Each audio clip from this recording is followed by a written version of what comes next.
We are excited to introduce our legislative panel and glad you have come to the summit.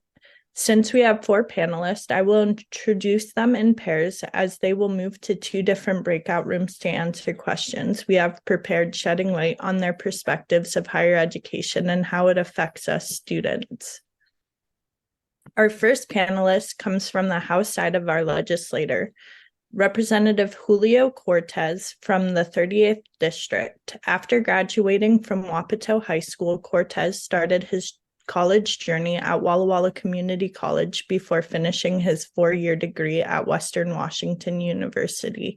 He now lives in Everett, Washington. His committee work with the legislators includes Vice Chair in Human Services, Youth and Early Learning, Innovation, Community and Economic Development, and Veterans Transportation. Welcome and thank you, Representative Cortez, for spending time with us today. Our second panelist represents the 34th District, Senator Joe Wen. Born and raised in the 34th Legislative District, he was elected to the state Senate in 2019. He has spent his tenure advocating for working families and community members who historically have been left out of the political process. His priorities mirror the committee he serves on. Senator Wen is the chair of the Environment, Energy, and Technology Committee. He also serves on the Ways and Means Committee, Human Service Committee, and is the Senate Democratic Assistant Floor Leader. Welcome and thank you, Senator Wen, for spending time with us today. Representative Cortez and Senator Wen will share a room to address our questions. Our second set of legislative panelists are Representative, I'm sorry if I say this incorrectly, Vandana Slatter from the 48th Legislative District. She is no stranger to public service, having served with the Bellevue City Council in 2016 and represented the council on the Eastside Transportation Partnership. Her public service also includes advocacy for access to medicine, healthcare, and education. She currently serves on the UW-Evans School Advisory Board. Prior to being elected to the Bellevue City Council in 2015, she worked for over 20 years as a clinical scientist. Representative Slatter chairs the House Post-Secondary Education and Workforce Committee and serves on the Environment and Energy and the Appropriations Committee. She is also co-chair of the Science, Technology, and Innovation Caucus and serves on the Future of Work Task Force, the Electric Airplane Working Group, and the Sustainable Aviation Biofuels Work Group. Thank you, Representative Slatter, for being here with us today. Our next panelist is an old friend of WA-SEN, representing the 29th House, Representative Alex Ibarra. Initially appointed to the Washington legislature, he was later elected in 2019 as the state representative for the 13th District. Representative Ibarra legislative priorities include protecting taxpayers, amplify funding schools, creating more family wage jobs, finding solutions to water issues, and supporting agriculture. He is a powerful advocate for economic growth and wants to see more doors of opportunity open to the residents of the communities he serves. Representative Ibarra is the ranking member of the House Post-Secondary Education Workforce Committee, assistant ranking on the Environment and Energy Committee, and a member of the Innovation, Community, Economic Development, and Veterans Committee. Although deeply committed to civil debate and willing to work across the aisle, he remains true to his conservative roots. Welcome and thank you, Representative Ibarra, for spending time with us today. Representative Slatter and Representative Ibarra will share another room to address our questions. WA-SEN is grateful to have our esteemed legislative panel. Welcome. I am going to pass this over to one of our facilitators, Ryan, our South Sound Regional Coordinator for WA-SEN, to ask the first question as a group. Thank you, Ryan. What motivated you to pursue a career in public service policy?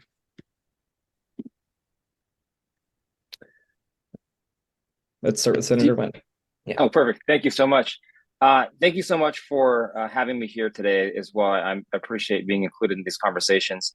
You know, like higher education and other things, oftentimes the communities that you want or need to be served don't reflect the leadership that is there. So oftentimes the systems of power tend to reflect the people who created them. So when you see a young person from an immigrant background in a low income community, oftentimes those folks are not included in the legislative process.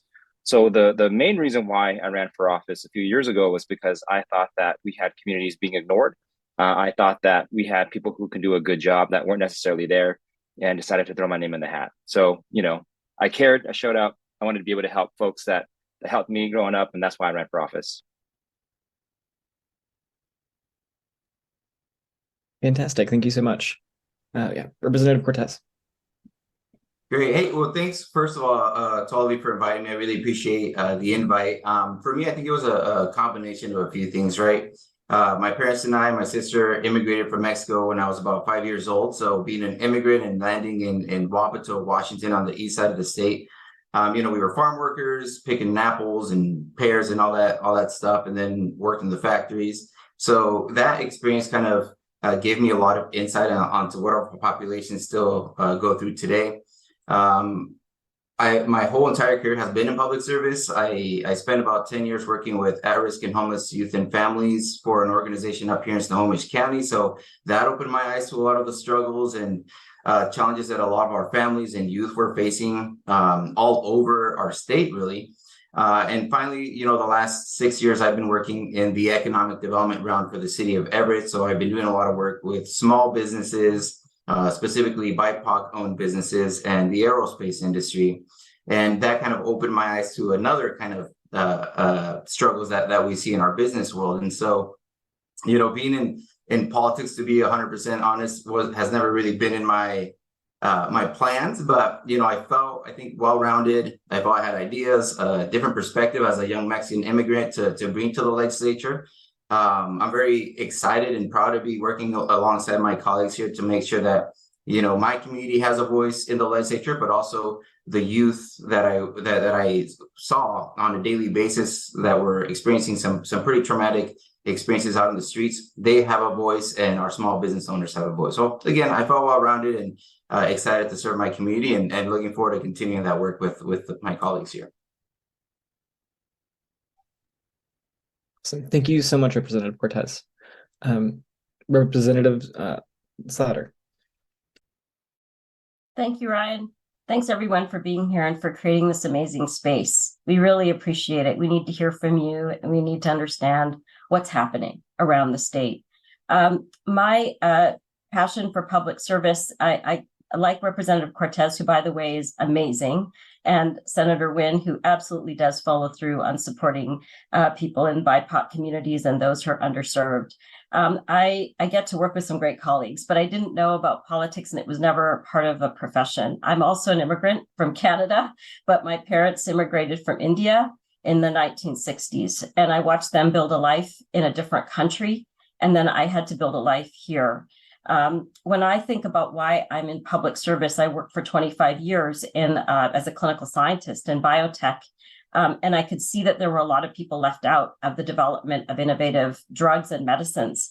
But really, it was the fact that I believe in government. I believe that government can be effective for people who need people to remove barriers for them. And it showed up in my own life. When I was a mom, a first-time mom, the Family and Medical Leave Act had been passed nationally, and I could stay home with my son, who I didn't know anybody in my community, and I wanted him to have a strong start to life. And because of that, I got my job back in the company that I was working in, and I would do clinical research on a really difficult to treat infection with an antibiotic. That antibiotic treated my father 20 years later, and when he had a really bad cancer, and he had an infection from surgery, and it kept him alive for a couple of days while we said goodbye.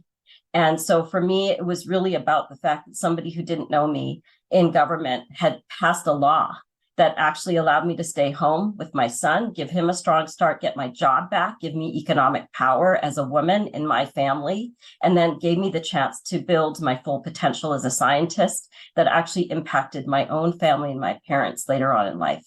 And if I can do that in government in this role, then that is what I want to do. That is why I'm here. Thank you so much, Representative Slider. Yes, and then Representative Ibarra. Sure. So mine's pretty simple. A lot like Reverend Cortez. My family was migrant workers. I worked out in the fields most of my life until I was 21 or so, picking apples, cherries, trees. But how I got in politics was it wasn't anything I was looking for. It wasn't anything I thought I would do in life. Just what happened was I live in a small town in Eastern Washington, Quincy.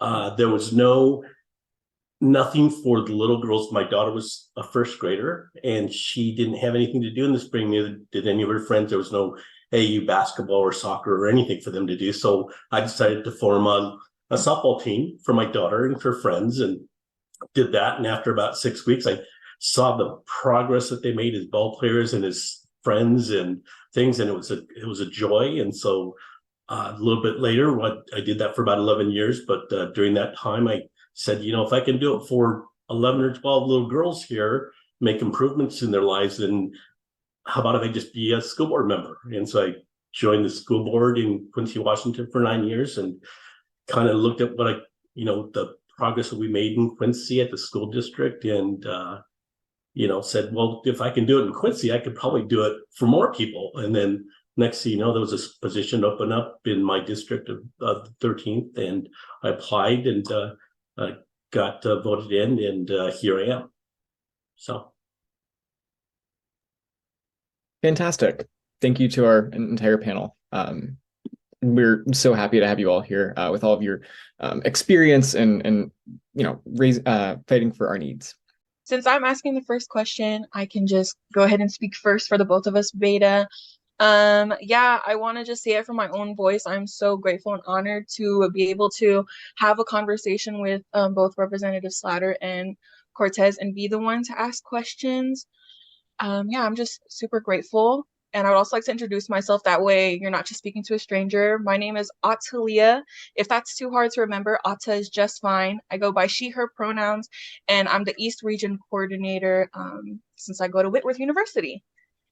And we'll start off with the first question. This question is directed for Representative Slatter, and it reads as follows. Making higher education accessible, whether that be a certificate, internship, 2 or 4 year degree, and affordable for our residents, regardless of their socioeconomic background, is a critical state goal. The legislators' process since 2019, such as making the Washington College grant a guarantee and available for more students, is a great step. But the pandemic set us all back a couple of years. Please share any policy currently being discussed or your plans to achieve greater equity and access to ensure the gap and persistence to and through higher education is within reach for all Washington State residents. Thank you, Atalia. It's really a pleasure to meet you and everyone here today. Thanks for having me. I feel like I'm in a pageant and there's this question. So I do want to say that this is probably one of the most important questions for the Post-Secondary Education Workforce Committee. It's something that we think about all the time. And the two frequently discussed topics in that committee are college completion rates and wraparound services. So, the fact that you can go and get a credential and a certificate or a degree, you should be able to see your way to that outcome in a way that does not have you have to be doing extraordinary things in order to get there in terms of your housing and your eating, your food and your life. So, and then how can we actually indicate that pathway is something that is sustainable, that can get you a job or a path to what it is you're looking for?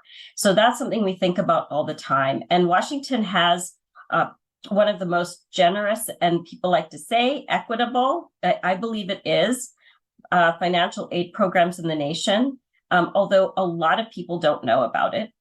And we know that even covering or significantly reducing tuition, which is what this program does, is not always enough, particularly when it comes to our first generation, rural and underrepresented students, and those from historically marginalized communities.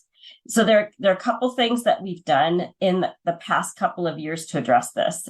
We've done something called a bridge grant, where we've added to our free college. I'll talk about that in a quick second, but I'm just going to mention these things. The Bridge Grant, a Post-Secondary Basic Needs Act, childcare at community colleges. But we need to do more. And this year we're looking at sort of either passing these things, planting seeds, or putting money towards credential transparency, the Washington College Grant, Pell Grant alignment. So your money that comes from the federal government aligns with what you get here in the state.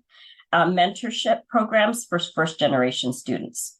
So Washington College Grant, I know you are probably familiar with that if you're paying attention to what's happening at the state level, but to get, this is a B&O tax credit. Like, this is a B&O tax that we apply to companies that make $1 million or more over a year for, and that 0.25% B&O is fueled into something called the WA fund. That's a higher education fund.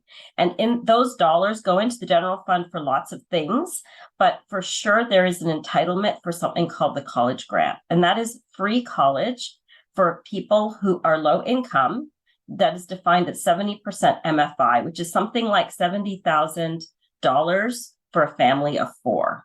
And you can go to a public school for free, a college, community college, and you can get the same money that you would get for a 4-year public school, like a university like University of Washington.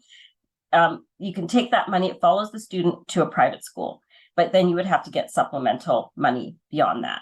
The way to get that is something that we call the FAFSA, which you're probably all familiar with, the federal aid form. It's really hard to fill out. Washington State is 49th in the nation in filling out the FAFSA. And I can almost guarantee you, for 49th in the nation, we're not filling it out in our communities that we absolutely want to have access to this. So that has been a really big focus for our legislature, but we really don't know if we've got the secret sauce to being able to do that. So this year, we're also looking at whether or not we could look at people who are automatically enrolled in SNAP or federal aid. Could they automatically be enrolled in, I should say, they get SNAP benefits, if they could be automatically enrolled in the college grant. The Bridge Grant that I mentioned is something that we added a couple of years ago. It was a really big passion of mine. The data show that if you can give students $300 to even $800, $1,000 a year, they will use that really wisely to help them with transportation, childcare, any kind of needs, food that they need. So we wanted to add $1,000 a year to the college grant every year, and we couldn't do 1,000, so we did 500. So that has been added. And the Post-Secondary Basic Needs Act passed last year, and that actually are special hubs so people can go and find out where to go for services like food and other needs, basic needs in their college campus and in their community. I can talk more, but I thought maybe I would just stop there. Thank you, Representative Slatter. I'll now give it over to Beta for the next question. This question is for Representative Cortez. Students' sustainability within areas of food, housing, safety, and financial aid continues to be a concern. While the cost of food and living is rising, and recent federal policy indicates a decrease in support of some of those resources, EBT, for example. What are your thoughts on how students who rely on that funding will be able to navigate the changes and complete their degree? The challenges. Great, thanks, Beta, for that question, and thanks all of you again for the invitation here. Well, first, I think state legislation can absolutely play a vital role in addressing some of these challenges of student sustainability.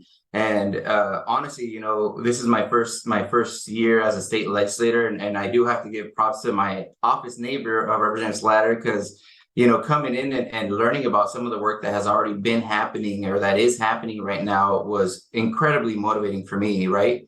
Financial aid, increasing financial aid, I think is something that we all kind of always go immediately towards. But, touching or piggybacking on a point about FAFSA, that folks aren't doing it in certain areas. I grew up in Wapato, Washington, with very, very low income population there. And I mean, I didn't hear anything about FAFSA until pretty much absolutely the last minute, because my soccer coach, said, hey, you should go play college soccer. And he's the one that kind of brought it to me. And none of my other friends really knew about it. So a few of us were able to kind of complete it on time. But, my parents didn't speak any English. They didn't have experience with college. So that was a really, really big challenge for me. So I was happy to come to the legislature and know that we're already kind of having conversations on how to alleviate that specific issue. But as far as a student, you know, being able to survive while trying to do their post education, it is incredibly challenging, right? Like, I know that, you know, some of us or some of you work. I had to work through college, but it's a whole systemic thing that I think we need to explore, right? Making sure that the minimum wage is at a place where if you're working a minimum wage job as a student, you are able to survive. Tenant protections, right? Rents continuously increase in some areas upwards of 30% a year. As a college student, even if you have roommates, that gets very, very difficult. So tenant protections is another issue that we're already chatting about in the legislature, and we hope to make some movement on. There's a lot of food security initiatives, right? As you mentioned, Beta, the support is dwindling at the federal level. So, you know, as state representatives, I think we can advocate for our state a little bit more with our congressional partners or our federal partners and make sure that they are listening to the issues that we're experiencing. But supporting food banks, right? And a lot of students use food banks and EBT. So making sure that we support the food banks in our communities, I think, is also important. And other initiatives to reduce food insecurity can help students access afford the nutrition that they need in order to you know, accomplish their educational goals. Because I can tell you, it's very difficult to study on an empty stomach. Student loan regulations is another one that we've had some conversations about, and financial literacy education, right? As a student, again, speaking from my own experience, I didn't know how to write a check back when we still used checks or open a bank account. And that was very difficult for me, right? And so I think financial literacy education to our college students, and if we can do it before in high school, I think prepare us to kind of be in a better position to address some of our financial challenges that we'll have when we're trying to apply for an apartment, when we're trying to apply for a bank account, all that stuff. Increasing education in that realm, I think, is important. Like Representative Slider, I think, also touched on, you know, supporting childcare.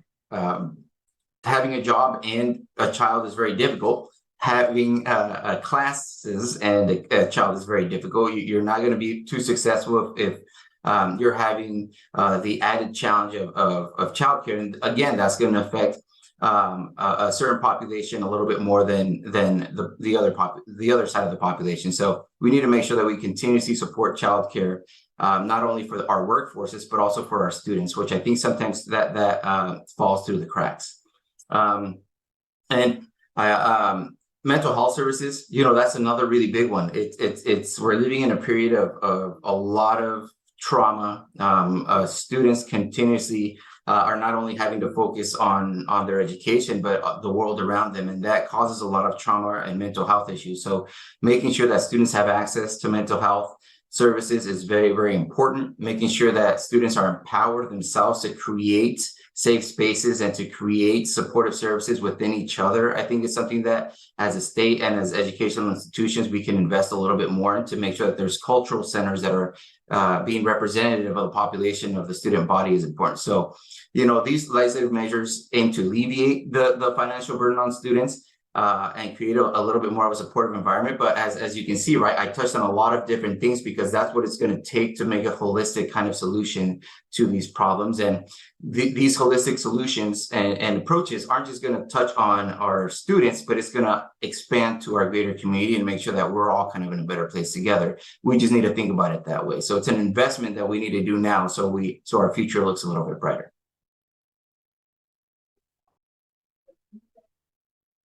I just want to thank Rep. Thank you so much. I just want to thank Rep. Cortez for mentioning mental health care, behavioral health. I just want to put a pin in that because that's one of the most crucial things that I hear about from students. And we've been doing a lot of investments in our past year, but we have to continue actually. And so we need your support in that. I also wanted to mention the WA-SEN, which is a form in Washington only that provides financial aid for undocumented students. So please make sure that people know about that. Yep.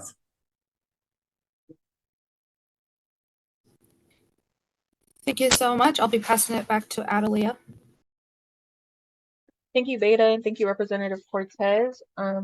Going back to Representative Slatter with our third question, which reads, we recognize the unique relationship between the business of running an institution of higher learning and public interest represented by the state legislator. Some challenges students face are in the purview of the university or college itself to address. This might include college affordability, feeling of belonging for all students, basic needs, access to well-being, support or tools, and to feel safe on campus. What role do you see the legislator play in partnering with colleges to ensure students persist and complete their higher education aspirations? Thank you, Atalia.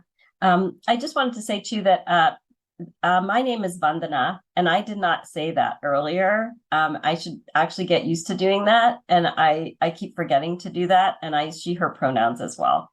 And I just really appreciate everybody really calling out their identity. And I think that if I appreciate that, I should probably acknowledge that too. So I hope you don't mind if I take a second to do that. Thank you for the question. So I think the role of the legislature is to support, make sure our state institutions that are paid for by taxpayer dollars are accessible to everyone, and that they're equitable places to learn and for places for students to be. We must ensure that our citizens and residents feel safe and supported. And honestly, the higher education completion rates are beneficial to our state, right? It's funny, I tell this story about Bill Maher. I watched Bill Maher, and I like him for lots of things, but you know, in this particular one, he was talking about, why do we need college?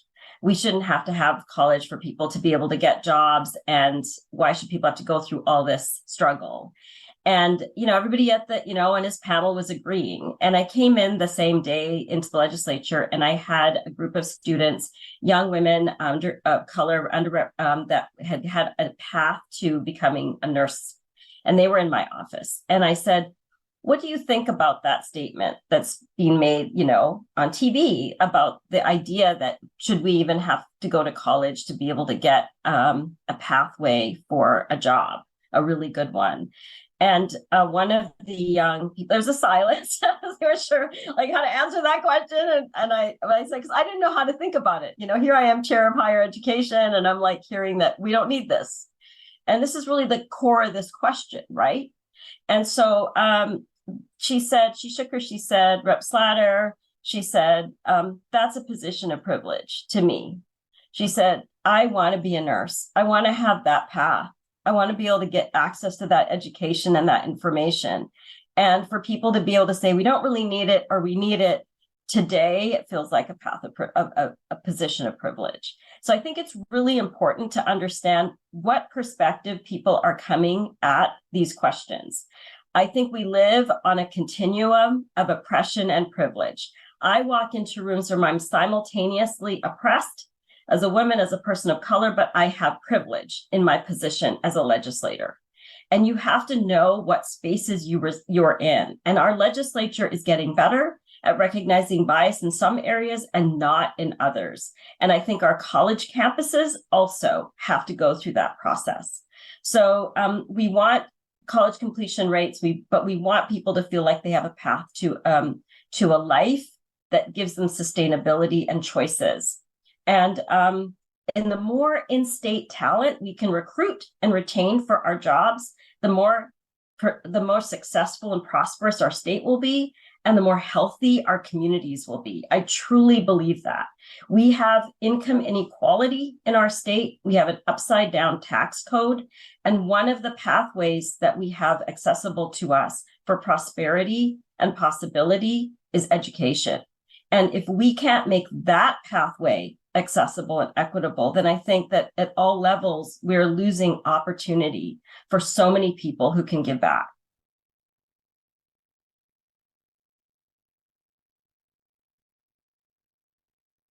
Yeah. Thank you, Representative Slatter, for speaking so well to this question. I'll go ahead and give it over to Beta.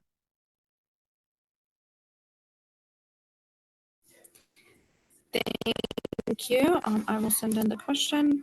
Alrighty, my question is, we understand that the Senate bill passed in 2021 and signed into law 5227 that Senator Nguyen sponsored that provides professional development focused on diversity, equity, and inclusion and anti-racism for faculty and staff at public institutions. We also understand that independent colleges have committed investments, cabinet level posts, and DEI plus B. Given the threats to advancement in this work across the nation and recent Supreme Court rulings, we are worried and feel a sense of urgency. Is the law that passed addressing the achievement gap among students of different racial and ethnic backgrounds in our higher education system? If not, what more can be done? Yeah, that's a really good question, right? I think that bill sponsored by Senator Nguyen, who I give props to as well. It's definitely a positive step towards fostering a more inclusive higher education environment. However, it's important to note that the impact of such legislation on addressing the achievement gap among students of different racial and ethnic and ability backgrounds may not be immediate, right? Like stuff like this sometimes takes a little bit of time to make sure that we can measure the meaningful progress, right? So I think that would be to go back a little. We need to make sure that we do again a multifaceted approach. I think that we need to do data collection and analysis of a bill like this and a lot of the bills that we pass to make sure that we are continuously assessing and collecting data on student outcomes, by race and ethnicity and abilities, and those are essential, I think, for us to identify disparities and make sure that the types of laws that we're passing are actually effective. And in the legislature, something I found that we can tweak laws, right? We can go back and see if something wasn't really working, or if we find something through the data and analysis of a bill, we can go back and tweak stuff. So that's something that I was really kind of thinking in my mind that we can do with a bill like this. I think also thinking about targeted support programs, implementing support programs and resources specifically designed to address the unique challenges faced by underrepresented populations, right? Because a person like me who grew up in Eastern Washington in a community that was highly Hispanic and Native American and Filipino, and then Walla Walla, which still had a pretty good diversity. Then I loved Western and I loved Bellingham, but when I walked into Western, I was like, where are all the brown people, man? And it was a little bit of a mind shift that I had to make. So targeted support programs, I think, would be really important. I think they could definitely help close the achievement gap. And we need to think about language barriers, cultural barriers, religious barriers, folks with disabilities of all sorts, right? We need to make sure that we're being more thoughtful in some of those targeted programs. So again, going back to financial aid and scholarships, right? Expanding the need-based financial aid and scholarships, I think, would be really important. Culturally competent curriculum. We could also work on that a little bit. Ensuring that the curriculum are culturally relevant and inclusive and help students of all backgrounds succeed academically. I think Representative Slider touched on this a little bit, that we're mentoring and counseling, providing mentoring and counseling services that take into account the diverse needs of the students, even going down to the details of like the type of faculty that we hire in our higher educations, right? Encouraging diversity in the faculty and staff will create a more inclusive and supportive learning environment. You're going to see folks that are in a powerful and successful position that look and speak like you or come from the same background. That makes a big difference to folks. Community partnerships, right? Collaborating with local communities and organizations that can help address external factors affecting student success would be something great. But again, I think the continuing evaluation, right? Regularly assessing the impact of DEI initiatives and making necessary adjustments, I think, is critical. And so while the Senate bill by Senator Nguyen is definitely a positive step, the work to address the achievement gap is going to be ongoing, right? It's essential for institutions and lawmakers like us to continuously assess the effectiveness of these policies and allocate resources accordingly to areas that need improvement, and I think that altogether, again, will ensure that all students have a more equitable opportunity to be successful in higher education. Sorry, I feel like I go on rants. I hope that was understandable.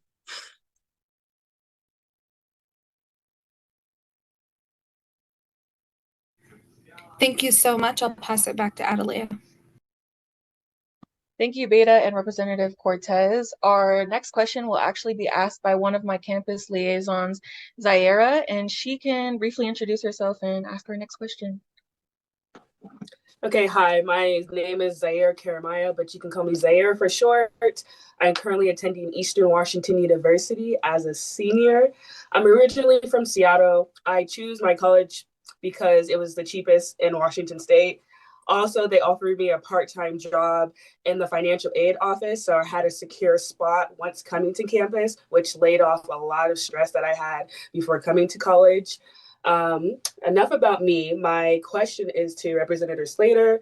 Policy changes are important to constituents to know and understand. Can you share what efforts are taken with the legislative system to ensure people are informed of those changes? If there's Sorry, I cannot see. If there isn't any open sources that pushes out factual information that everyday citizens can follow, what suggestions do you have for constituents to be informed and be confident in the data? Thank you, Zaira. And by the way, the Pew Committee is visiting Spokane, and we'll be visiting Eastern Washington next week. So I don't know if you're around, but it would be great to meet you in person. And I so want to understand more about financial aid stuff, because for me, that is such an opaque black hole. There's only some people that are really expert at it. So if you have any advice for me, I would really gladly take it, and we can show our committee some of the stuff. But yeah, we'll be there. So if you're around, that'd be amazing to meet you. Okay, so yes, policy changes are very definitely important for people to know, and historically government totally sucks at getting information out. We do not do a good job at all. We don't know how to push it out. We can't get people interested. I took a few notes here because I wanted to make sure I hit all of the different things we do. One of my top goals as a representative is helping my constituents understand what's happening in Olympia. But, when people vote in my district, I think the very first election, when I was ran for council, it was like 9,000 people over the age of 60 and 20 that were between 2024, it was like 100. And my son was one of them. I'm like, so when I'm really thinking about how we're putting information out there, do we know who's actually, we're going to be targeting people who are interested and engaged, but they're not necessarily the people who are asking me for the policies or are needing some of the policies in this particular space. So I will just say it because we have it. We do it through social media. We have e-newsletters, physical newsletters, town halls, and even one-on-one conversations. For my advice for constituents who want to be informed is to sign up for a newsletter, go to the legislator's website, not their campaign website, but their the legislator website, because we do have comm staff that's constantly trying to put out information and e-news, and you can see past versions of what we've done. Follow them on social media and reach out to us if you have a question. We really want to hear from people who are seriously curious or have a question or want to meet with us. And so other resources are the legislators, local news outlets and state news outlets. But I have to say, local news outlets are, disappearing, and people live in their continual bubble. So one thing that I would ask is, where do you get your news? How do you get it? What would you like me to do? Where should I be? That's why we come to these types of forums, right? So hopefully you can even push out information. One thing that people don't know, I didn't know when I got elected, was how does a bill, seriously, like the details of how it becomes a law, right? Because every stage of that bill becoming a law is an opportunity to input. And sometimes really big bills are coming through, just like the ones you were asking Representative Cortez about, right? So I feel like that's something we need your voice. And there's 22 committees pretty much in the legislature. Half of them sit on the Senate and half of them sit on the House side, I think. Anyway, about 3,000 bills come through those committees, and they flow through those committees, and there's testimony, and then they switch. They get to the floor, we vote, and then they switch to the other side of the chamber, like the other chamber. So understanding where bills are in that process. We're trying to put that information out a little bit more, and you can stay in touch with us. Check out TVW. It is like the C-SPAN of Washington State.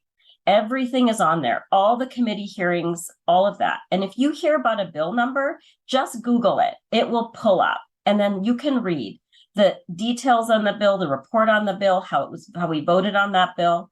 And that's something that I notice people really find easy. I use it all the time. Does that help? Thanks. Thank I you. can see there's a 10-minute warning, so I thought I better stop talking now. Thank you, Representative Slatter and Zaira, for asking the question. Yeah, we're going to go ahead and do our final question, which is directed to each of the elected officials here, both Representative Slatter and Representative Cortez. You could just take 2 minutes each, to answer this question. That would be great. This question speaks to your particular passion and interest you'd like to share with students. What are the current or future challenges and or opportunities you foresee in the areas you are working on or are passionate about? And if we want Representative Cortez, could you answer the question first? Yeah, thanks for that question. So I think for me, so there's a couple passions that I have, but I'm going to stick to one because I know we only have 2 minutes. So for me, it's homeless prevention. Like I said at the introduction, I worked with at-risk and homeless youth and families for about 10 years. And one thing I found is how many families and individuals are a paycheck or two away from losing their home, a medical emergency away from losing their home. And so something that one of the big kind of spheres that I'm working every day at the legislature is how do we keep folks from entering into homelessness in the first place? And so I work on a lot of initiatives where we are supporting youth, right? There's a lot of youth who are at risk of becoming homeless. There's youth that are already homeless, and there's a lot of great work and organizations that are working to get folks off the streets. I want to focus a little bit more on the preventative side and go upriver a little bit and see if we can help those youth stay housed through or go into transitional living programs and ensure that they're being supported, not just until they're 18, right? When you're 18, you become an adult and magically you can take care of yourself. That's just not the reality. So young adults need support too, to make sure that they don't become chronically homeless adults that then we see out on our streets and are struggling with mental health issues and greater drug and alcohol, substance abuse issues. So getting an adult off the streets is very, very expensive, but supporting somebody before they become homeless is not as expensive. And I see it as an investment. If we can make that investment early on, we're not going to be continuously chasing our tails by just getting folks off the streets without supporting folks from going into the streets in the first place. So that's kind of one of my passions is prevention work. Everything I try to do is around that sphere of how do we make sure that folks are getting paid a livable wage, not just a livable wage, but a thriving wage where they can support their families. And what can we do for young adults to make sure that we don't lose them between the ages of 18 and 25 when, a lot of programs stop serving them. So I would say that's one of my biggest passions. There's a lot of obviously opportunity there because if we, again, invest in our younger folks and in folks that are at the tip of becoming homeless and we save them from becoming homeless, we're going to see a better return down the line as a state.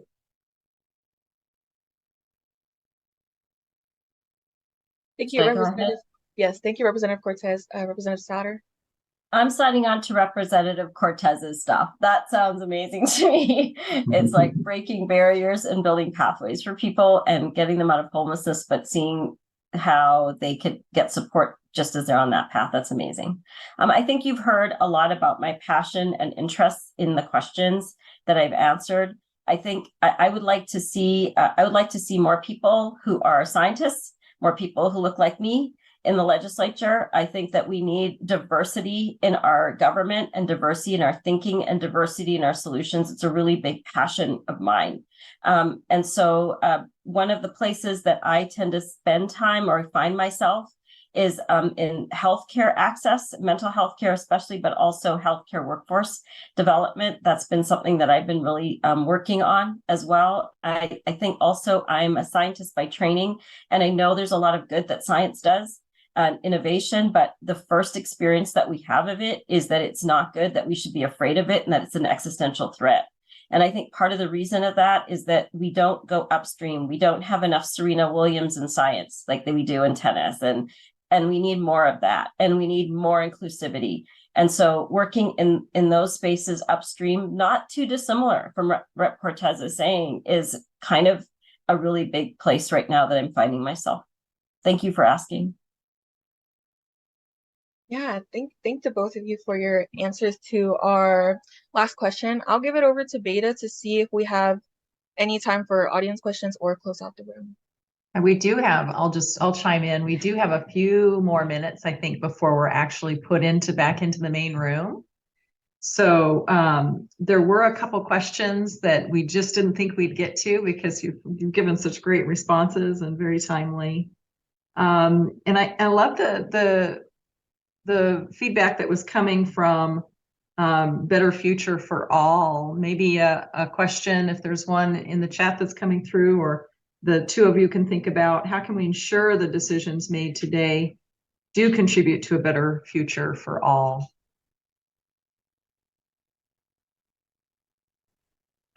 I read some, yeah, I'm not sure. Do you want me to jump in?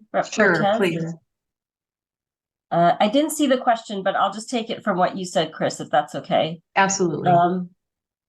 I read somewhere that, and I don't have the exact quote, but it was, we should not necessarily try to meet the needs of our of our ancestors, but of our descendants. So I think we have to think about, lots of times we're fighting the battles of our ancestors. And that's great. And that's important to understand and recognize our history, who we are, where we came from, and to honor that. But it's also to make our children's children proud.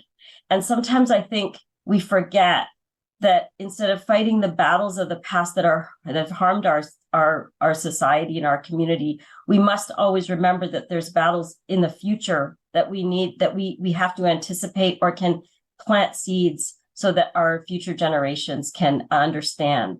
And so I don't know, I haven't processed that information very well, but it struck me that sometimes I don't think about both sides, right? Both directions. And I think that would be really powerful to do. Wonderful. Yeah, Rep Cortez?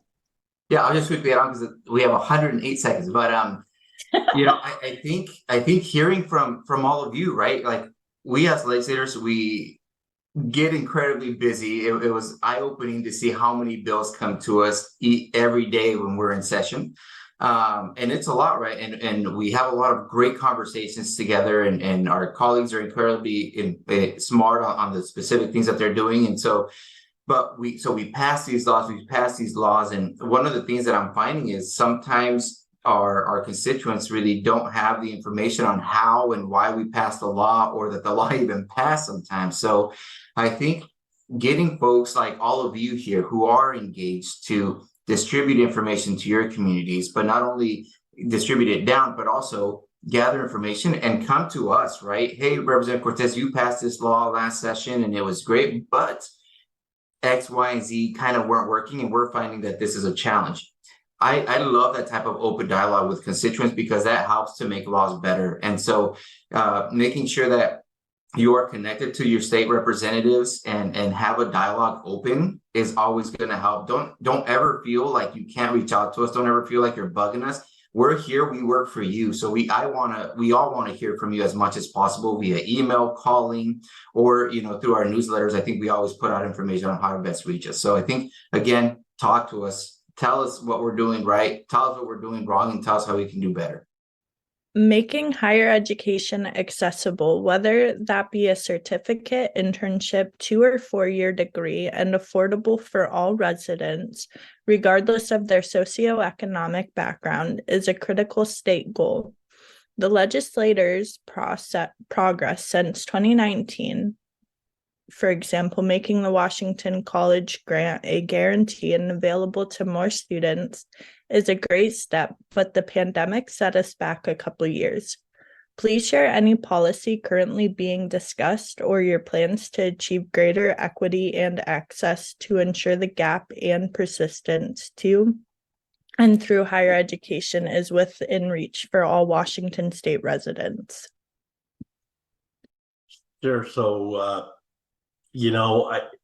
I don't know if there's any policy happening at the moment that may close that gap, but just in general, I think that the state probably pays more college education for most students than any other state in the country.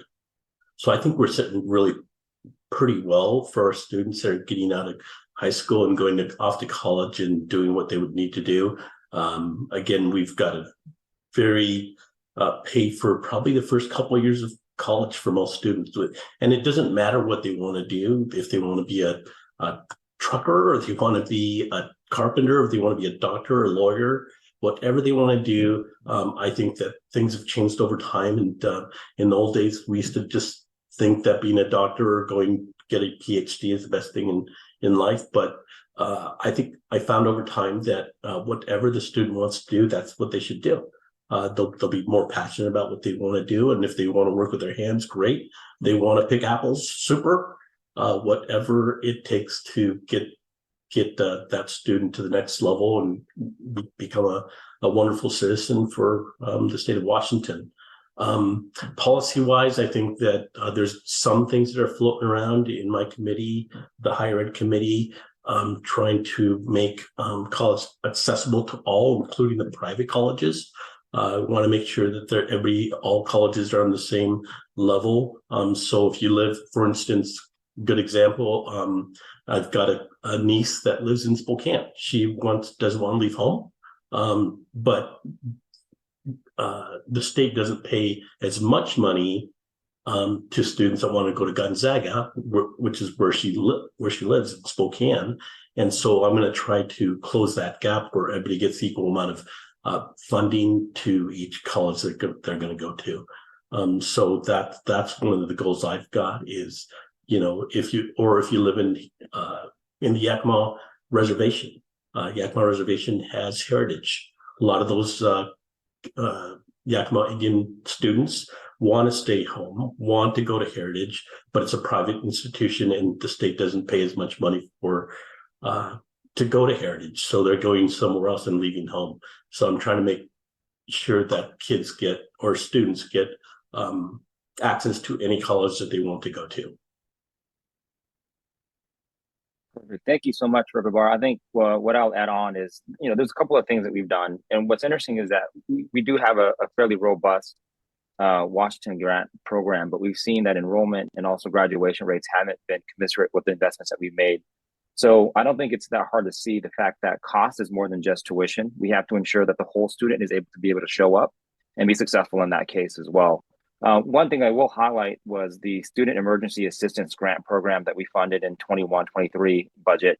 And that's specifically for community and technical colleges. It was about $8 million. So for emergency things, right? Unexpected bills, basic living expenses, car repairs, medical bills, things like that, where those have a huge impact on somebody's life that can detrimentally impact their education experience as well. So I wanted to make sure that we have that budget. I think that's something that we could potentially expand. That one is specifically for CTCs and community colleges and not for the four-year institutions. So we can look at expanding what that looks like right now as well. When we funded what's called the WEA, so it's the Workforce Education Investment Act, that's where we house a lot of our programs for the Washington College Grant Program. I think we have the opportunity to use that in a more creative way. Oftentimes, when you look at legislators, and this is just a factual statement, I'm not making any judgments, they're very far removed from their higher education experience, that their experience is very different than what I think students are facing today. And we're very lucky to have, Rep. Slatter, Senator Randall chairing our higher education committee, because a lot of these changes happen because of their leadership and work in that space. So in terms of how do we help students more holistically, supplemental programs, I know that there's a lot of colleges with pantry programs. I feel very weird about college pantry programs because I feel like we should provide food and services to folks so that you don't have to have a pantry. You should be able to have just food in general. But those programs, are good. I just feel like as a society, we should have done a better job so that way they didn't have to exist. We need to have more affordable housing initiatives as well. I was just in Denmark visiting for some energy policy, meeting with labor leaders, meeting with workforce development folks. part of college for them, which is free, includes housing. So housing is already included as part of your educational experience. So if we're able to do things like that, where we're able to put more resources towards educating the whole person, making sure that they can show up to be successful, I think that's one of the biggest things that we can do. And I see some in the comments as well. Childcare as well. If you look at the demographic that is most likely to seek a post-secondary education that are non-traditional, it's generally single women, moms who have young children that realize that they need a transition in their life and then they want to seek a higher education.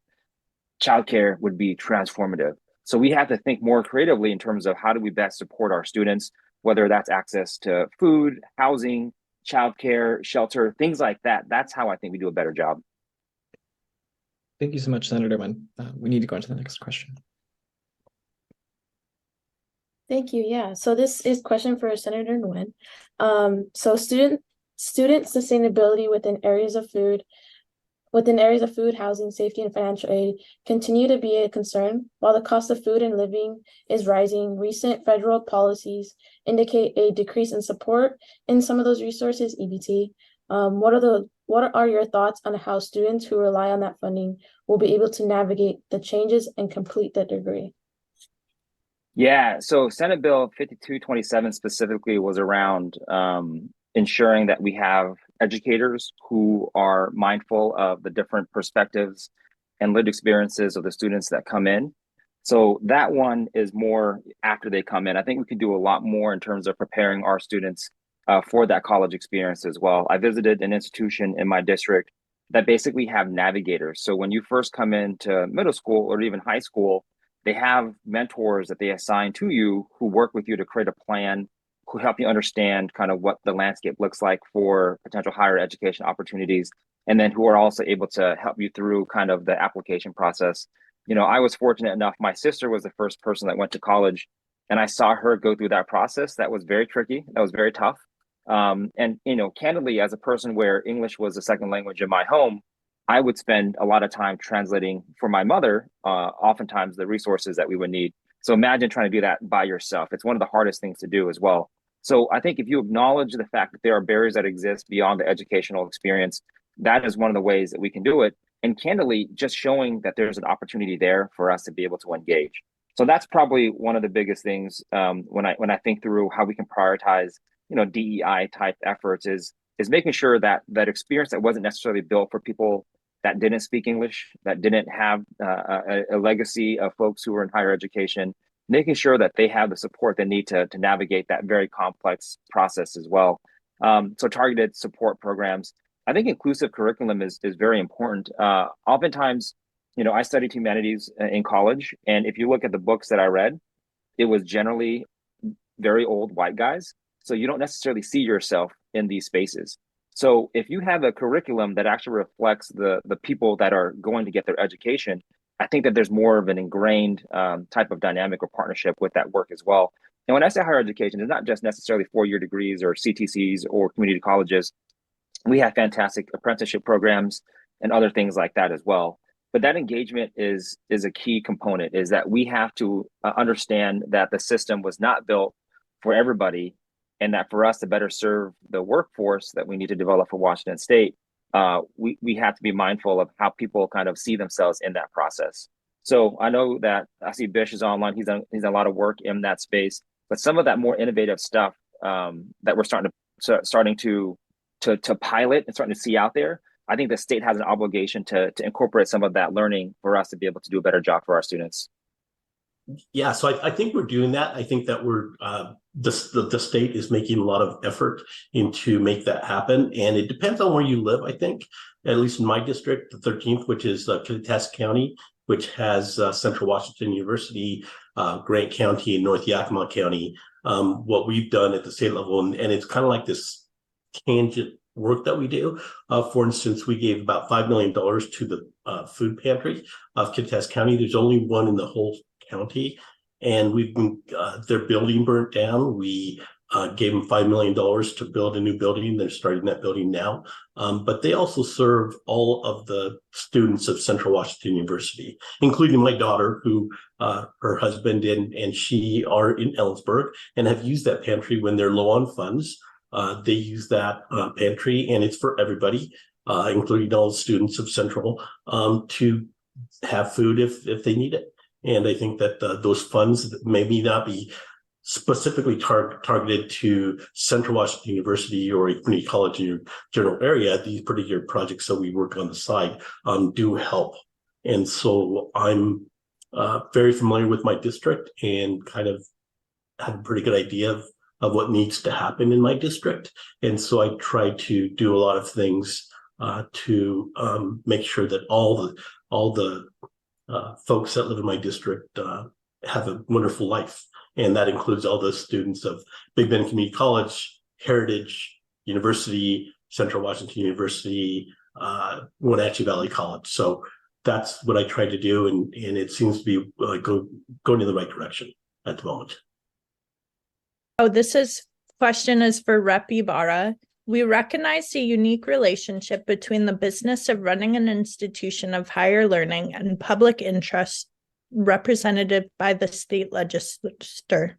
Some challenges students face are in the purview of the university or college itself to address. This might include college affordability, feeling of belonging for all students, basic needs, access to well-being support tools, and to feel safe on campus. What role do you see the legislature playing in partnering with these colleges to ensure students persist and complete their higher education aspirations? Sure. So again, talking about my particular district, which is the 13th, at least in Central Washington, Yakima, Grant County mostly, we're probably about 60% Hispanic. And of those 60% Hispanics in my area, I'd say probably about 20% cannot speak English. Most of them are farm workers. Most of them are poor. So we have a lot of poverty that goes around in my district.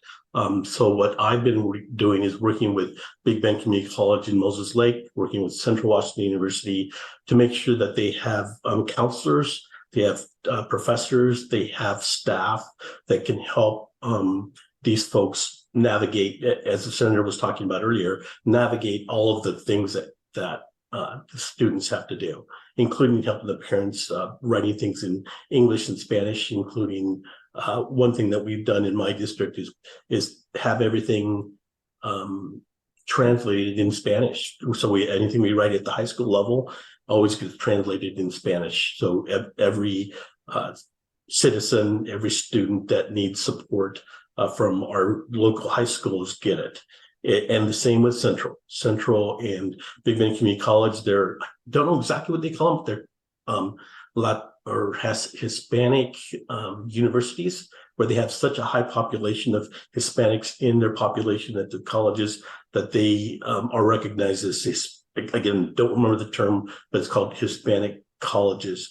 And because they do such a good job of working with our mostly Hispanic communities in my district. So that would be my answer.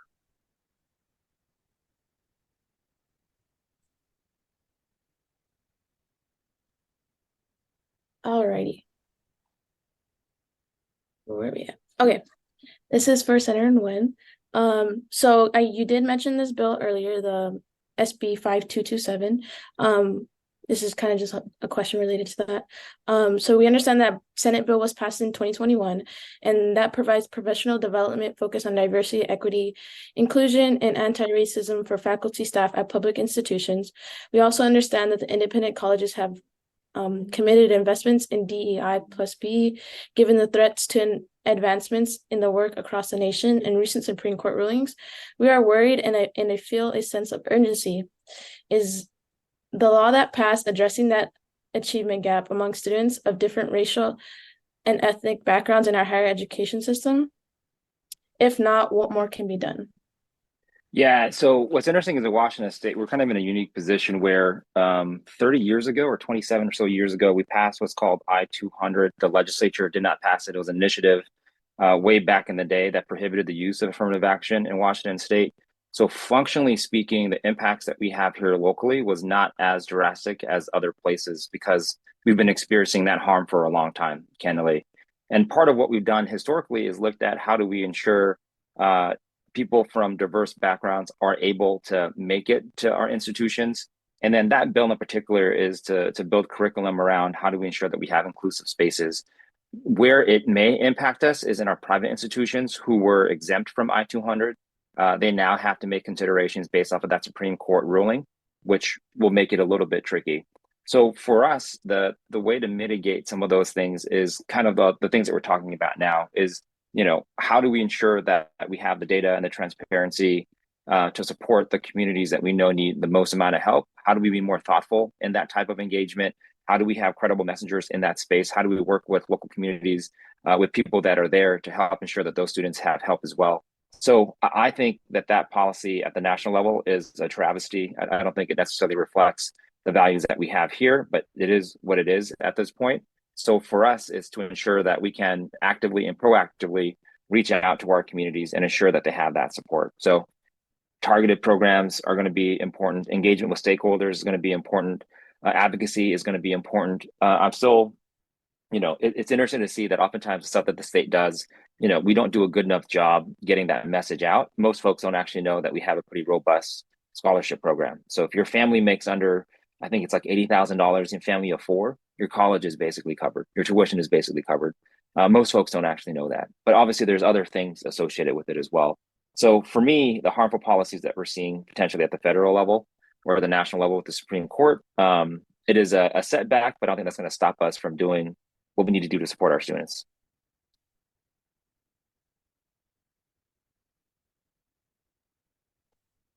This Go question the is Washington College grant.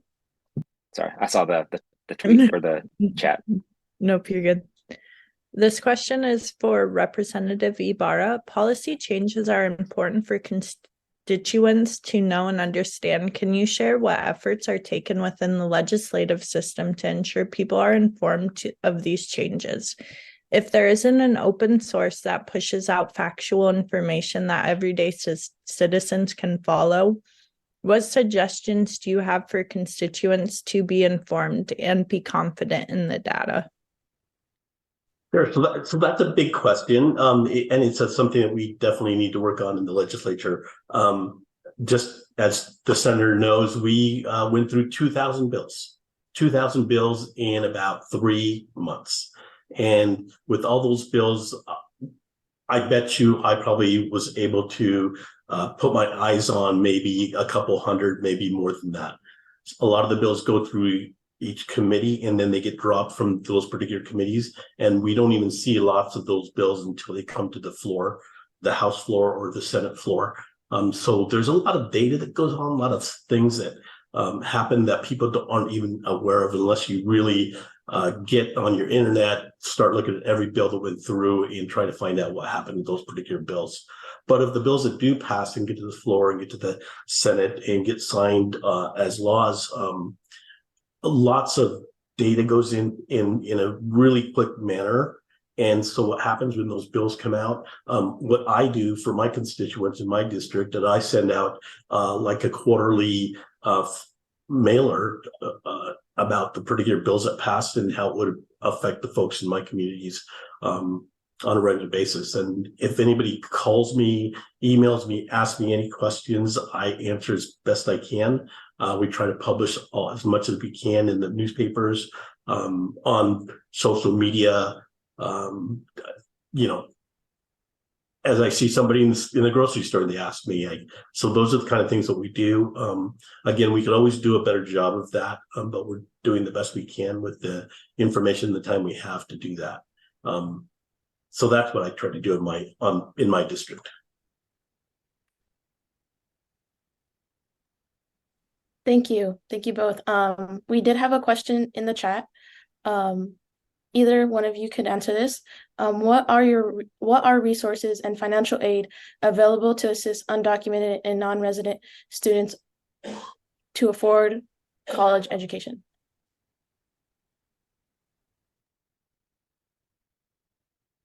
I guess I can start.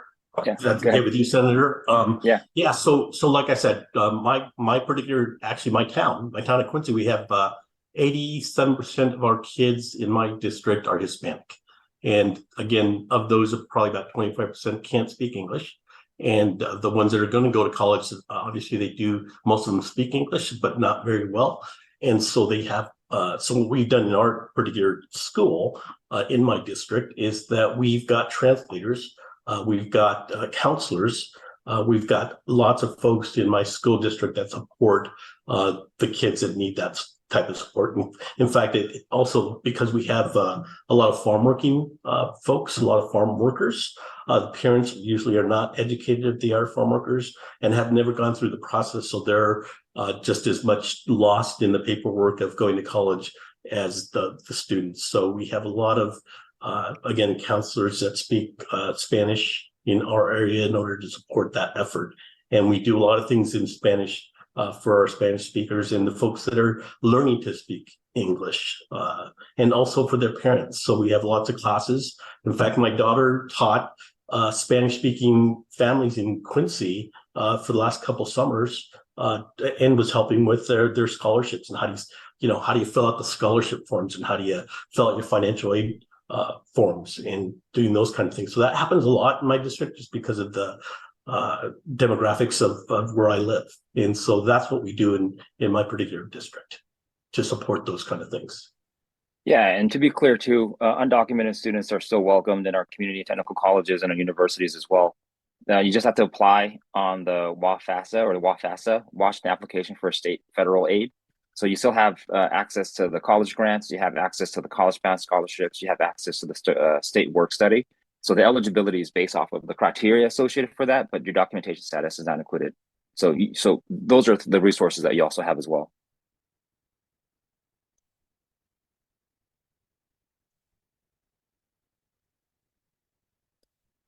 Is it okay if I push back on that for a second?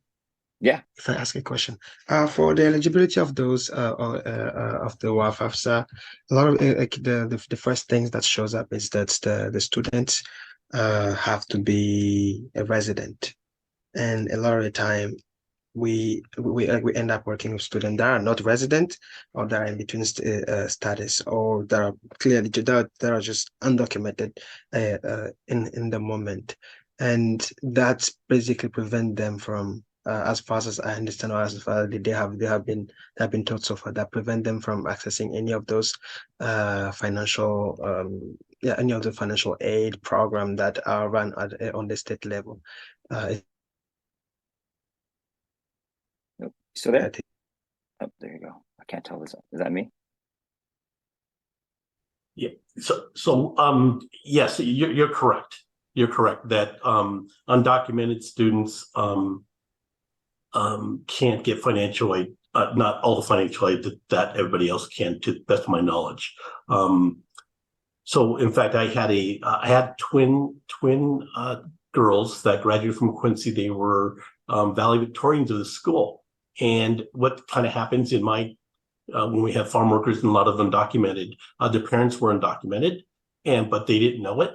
So they were planning on going to college. They had 4.0s. They were best students we had in my town at the time. And their parents told them that they were undocumented. They didn't know until they were seniors in high school. And unfortunately for those two, they weren't able to go to college. I'm not sure exactly what happened to those two. I'm sure that they're doing just fine now, but they weren't able to go to college for some years because of the dilemma they were in. That happens a lot in my district because we have so many undocumented folks around here. And we're trying to fix that. And we've been trying for a while, but again, that's more of a national level type laws that we have to pass. But we're still trying in the state of Washington to try to resolve that issue. Yeah, and just to be, I don't know, maybe I'm confusing something. So they would not have access to the federal dollars. That's clear. There are state dollars that you would have access to, which I think is clear. And then the residency component, that's everybody. So everybody has to live in Washington State for the last 3 years to have access to those funds. So I'm not sure where that all plays in. But yeah, you're right. They won't have access to everything. But Washington State, through the Real Hope Act, hopefully has helped. Yep. Okay, thank you.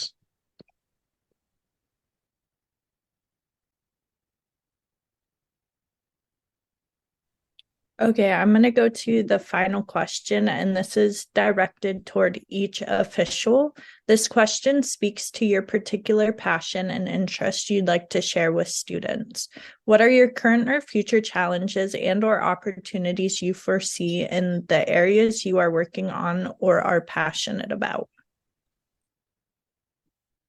I can jump in real quick if you want. I work a lot in our climate policies. So as the chair of the Environment, Energy, and Technology Committee, a lot of the work is ensuring that we are able to decarbonize our industries so that we can have clean water and clean air for future generations as well, and really be a leader in that space for the rest of the nation and also that work and the world as well. So for me, a lot of it is how do we kind of figure out this complex problem of changing behaviors, changing habits so that we can have a more clean future, but ensuring that folks don't get left behind. So in general, that's kind of where my head's at most of the time.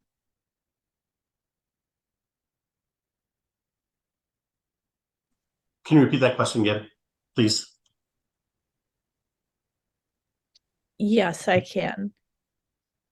This question speaks to your particular passion and interest you'd like to share with students. What are the current or future challenges and/or opportunities you foresee in the areas you are working on or are passionate about?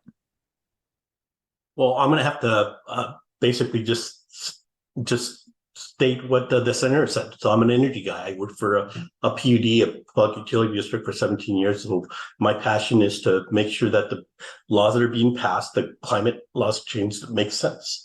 And some of them do and some of them don't. And so I think my job is having worked in the industry for many years and understanding how it does works and doesn't work, is to help pass laws that make sense. And sometimes it doesn't. For instance, a law passed some years ago, about 5-6 years ago, where every university would have to get rid of their natural gas plants for their heating that they use, including Central, Western, UW, Wazoo.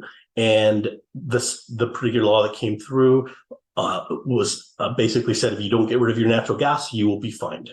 And so Central Washington University could, because they depend on state dollars to make capital changes, for instance, get rid of the natural gas plant, they have to get funding from the state of Washington in order to make capital improvements, like getting rid of their natural gas. Well, we didn't give them the money. The state didn't give them the money, so they're still using natural gas. So the state, because we didn't fund them to get rid of their natural gas, the state's fining Central Washington University $400,000 because they're still using natural gas. So that's a particular type of bill that I see that makes little or no sense. I understand what the bill's all about, but it doesn't make a lot of sense to fine universities and colleges that are using natural gas when they're not able to secure the funding from the state of Washington. So the state of Washington basically gave Central $400,000 so they can pay their fine to Washington State. So to me, it makes little sense. I think that we could look at that law and make it a little bit different. So those are the things I'm kind of working on. When it comes to higher ed, though, really working hard with the higher ed. I'm the ranking member on the higher ed committee with Representative Slaughter, and she's just wonderful. She's just a great chair, the best chair I've ever worked with. And she and I have a good relationship, and we're going to try to make a lot of improvements in higher ed in the near future, and hopefully this coming year and the next sessions we have in the future. So I think you'll be pleasantly surprised. I hope. Yes, thank you guys so much. We actually have a little bit of extra time. We should go back into the main room at 12:25. So we can ask a couple like extra questions. One being, what are the potential future challenges or opportunities you foresee in the areas you are working on?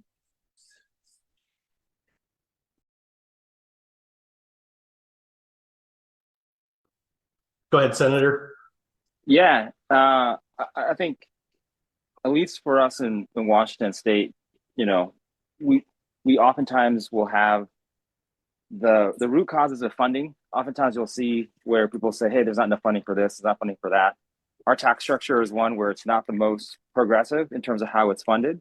And also the way that we allocate our funding is based off of, a budget process where the people who are in charge get to decide kind of how and where it goes. One thing I will say is that one of the systemic things about the legislature, Representative Barr mentioned this earlier, we see about 2,000 or 3,000 bills in any given year, yet we only pass 200 or 300. So oftentimes people think that policy is good or bad, right or wrong. It doesn't actually matter. They're just making sure the issue is worthy of being discussed. So taking a lot of steps back, I think some of the most important things that I want to work on that can make sure that we are a bit more fair and just is having people like Alex come give perspectives on things that we don't know about in Seattle, ensuring that young people are involved in the political process, ensuring that the budget makers also reflect the communities that they serve as well. So from a high level, I think our tax structure is broken and that representation, it doesn't work. And that's some of the things that we want to fix. And again, always, it's easy to agree with the senator because he always says a lot of very good things and a lot of very important things. So I would agree. Again, it's really, really, really, really hard to make those changes. When we talk about tax structure, it's just super hard to do. It's like, taking the engine out of your car and putting the new one in. It seems like a simple statement, but it's not. It's really, really difficult. And so changing the tax structure is something that will take I think many years in order to make it happen. But I think that most legislators are aware that something needs to happen. The sooner the better, but it's going to be really hard to do. Again, a lot of things that I think were need of improvement. I really enjoy coming to these events, talking to Senator Wynn, talking to Representative Cortez, and they're on the side of the other side of the aisle of me. But what we do during summertime, when we're not in session, we do go to different events like this one, and we do talk about what the issues are in Seattle, the issues in Quincy, and discuss how we can work together to make those things better. And so that's the really good thing that I like about working with the other senators and representatives is they're great folks, and we want what's best for everybody in the state of Washington across the board. I would say that it's just how we do it is the difference. Do we tax? Do we not tax? Do we do this? Do we do that? And that's the only difference. But we all want what's best for our students, for our citizens in the state of Washington. Thank you again. And then I think we maybe have one more question. How can we work together to address these needs and priorities effectively? Well, I think I might have just answered your question there a little bit ago. I think the more I speak with senators and representatives from both sides of the aisle, the more we can get done. Because I think, like I said, I think that most of us really believe that we want to help and support all our citizens in the state of Washington, from babies to the oldest person in the state. Doesn't matter. I think most of us really want what's best for all, and we're going to try to achieve that. And again, I think that meeting in these types of events and meeting in person and having discussions about things that we, may be polarized. I may be thinking this and they're thinking that. But at least we get to talk about it and decide, how we can solve a particular problem if possible. So just more talking, more discussing what those issues are and how can we solve those things. So. Yeah, I think part of it is a two-way street, right? So oftentimes, if you see systems of power that don't reflect you or your values, it's hard to engage because it can be kind of tough. I think part of it is that folks in positions of power need to be proactive and then figure out who is not at the table and ensure that their voices are also being represented. I think the other part too is, working with the community and stakeholders to ensure that the feedback that we're getting is representative of what the work they're trying to do as well. So, there's kind of two ways to go about doing that. This is a great opportunity for us to engage. And I think one of the most important things that I'll mention is that you're probably more powerful than you even realize. The fact that you're here, the fact that you have the privilege to be able to speak together and kind of have a unified voice, that's huge. So just know that you have way more power than you realize in this process. And that's how we're going to make change as well. Thank you guys again. Really great hearing from you guys. Representative Ybarra, I'm from Sunnyside, Washington. So I'm right there, and it's great to hear you talk. Great to know that, we have somebody up there, representation for us in our community. I have just one final question. We ask that you guys keep your answers to about 2 minutes on these. This final question is this. What words or advice, suggestions, or stories can you share to encourage community engagement from students and the ways they can participate in the legislative process? I'll give it a go. I think, one suggestion and a piece of advice that I would give is really getting involved is scary sometimes, but my piece of advice is just say yes, even if it's scary. If somebody asks you to join a board or to get involved in something specific to your talents, or whether or even if it's not a talent that you have, just do it. Get involved. When I was about 15 years ago, I was working for the nonprofit that I was serving, and I got asked to join a couple boards, and I was like, oh, I don't have anything to add, in a board. But I did some really deep thinking about it, and I just said, you know what, my motto from now on is I'm just going to say yes to these type of invitations. And once I started doing that, I not only found myself being able to contribute a lot to some of these organizations, but I was learning more and more. I was making more and more connections, and that helped my career quite a bit. So that's the piece of advice that I would give to all of you is say yes, even if it's scary, and get involved. Though specifically in the legislative process, I think, I said it in the breakout room, but don't ever feel like you're bugging your legislator, or like you're putting us in a weird position. We work for all of you. We want to hear from you. And I think I can speak for all my colleagues, the more we hear from you, the better decisions we can make as legislators, right? We have certain perspectives, certain life experiences, certain professional experiences that we bring to Olympia to make sure that our constituents' voices are heard, but we are not subject matter experts on everything. We don't have the same life experiences that you all have. So hearing from you is invaluable to me. It makes me make better decisions. So always feel free to reach out to all of us. Yeah, and I'll jump in real quick too. To piggyback off of that, I think you to that point, you're more powerful than you actually realize. We mentioned this in the last breakout room. But the fact that you care, the fact that you show up, the fact that you have a lived experience that reflects the values of your community, that is very, very powerful. And just to give you context, I think most of the people that I speak with from a legislative perspective, they're paid to talk to us, right? So most of the folks who are there don't care about the broader state of Washington so much as they care about their particular interests. So when you see young people who are dedicated, motivated, and involved in their communities, we actively want to partner with you to figure out these solutions as well. So feel free to reach out. Your voice is very valuable. Your experience is very valuable. And like Rep. Cortez just said, show up, join certain things. We know that oftentimes it can be hard if you're going to school, working multiple jobs. So obviously, if you have the privilege to do so, that's fantastic. But just know that we care, and that there are people there who want to make sure that you do well.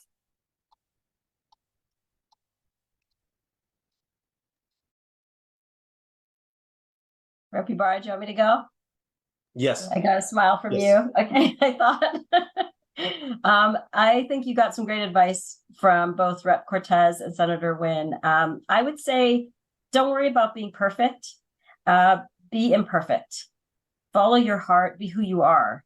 And in terms of advocacy, if there's something that your heart starts to beat fast in a room where you're hearing people talk, and you're like, I really want to say this thing, but I just don't feel like no one's going to hear me. I'm going to make a fool of myself. That moment where your heart starts beating, that's the moment you need to speak up. And it does not matter what you sound like. It will come out right. One thing I want you to know is that in our lives, if we've lived to the age that you've lived to, that I think I can assess, is you've already advocated for something that you care about. Maybe it was your friend. Maybe you were asking your parents for something. Maybe you fought for somebody's rights in some way, shape, or form. You already advocated for it. And it did not matter what people thought of you when you were advocating for that thing, because it was so important to you. That's the energy that will take you to the next stage and will allow you to be successful. So you already have all the tools you absolutely need. You're already super smart and understand your heart and can advocate, and you don't need to be perfect. We need to hear those voices, because that is what makes our country great when we can actually access that diversity. I always forget to never speak after Representative Slatter because she always makes a lot of sense. Very smart. So I think I'm just going to relay the same message that we got from the representative and the senators, is just ask. For instance, tonight, I was going to be watching football games tonight because that's what I like to do, and probably drinking a beer or something with it. But students at Central Washington University asked me to go to a fundraiser. It's a second annual Apoyo Fiesta Latina fundraiser for the college students of Washington. I never would have gone unless you guys would have asked. So now I'm going to go to this fundraiser, and it's basically just a pantry for students at Central Washington University. Wasn't planning on going, but I'm going to go. And that's because you guys asked me to do it. And so I think, again, the message is ask, tell us what you think, tell us where we can support you, and we'll try to be there. And I think all legislators are similar in that manner, is that we just need to know what you guys want. So please let us know how we can support you guys, and we'll do it most of the time if we have the time available and the funding available. So